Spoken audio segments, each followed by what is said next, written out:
We say fight back! Fight back! So we're here from the Fossil Free Society to protest at Barclays to launch our campaign Divest Barclays, which looks at getting the university to cut its ties with Barclays. So why do we have a problem with Barclays? Because we have data from Freedom of Information requests done in collaboration with 350.org, People and Planet, Friends of the Earth, that shows that of all the high street banks in the UK, they have the largest investment in fossil fuels, particularly unconventional fossil fuels, particularly coal and tar sands, and bitumen oil and shale fracking. They're one of the biggest investors and they're the biggest high street bank that invests in fossil fuels, and they keep these things going. If it wasn't for banks like Barclays, there wouldn't be the XL pipeline in North America, there wouldn't be coal mines in South America that break human rights, there wouldn't be coal mines in Indonesia that are destroying coral reefs.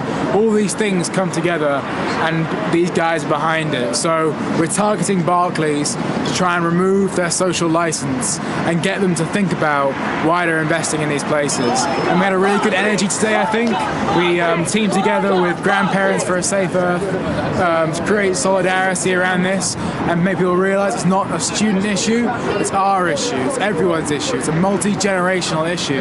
My name is Fee and I'm a member of a local group called the Grandparents for a Safe Earth.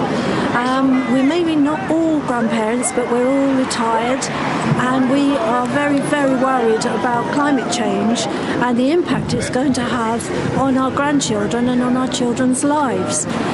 We simply don't need more fossil fuels. We've got more than enough investment in them. What we need is banks like Barclays to stop funding more fossil fuel developments like fracking in Lancashire and instead invest in renewables. There's plenty of good renewable projects and the profits from them are just as good as they are from coal mines and oil and fracking.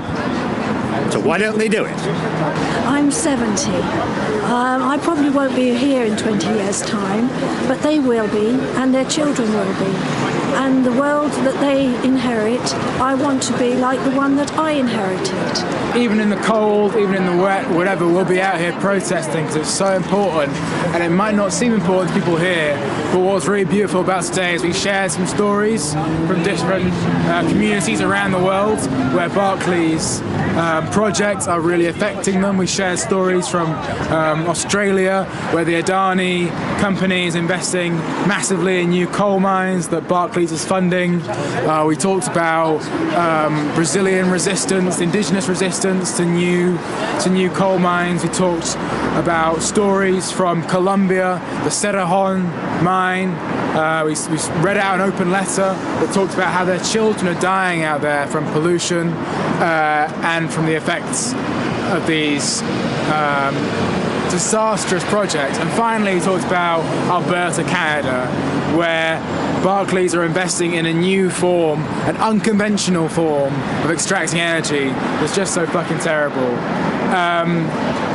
So yeah, it was great to be out here and great to show some solidarity with Grandparents for a Safe Earth, and we're going to be back and we're going to be shutting down this bank because apparently 10 people turning up in a few high-vis jackets can shut down a bank. Who knew?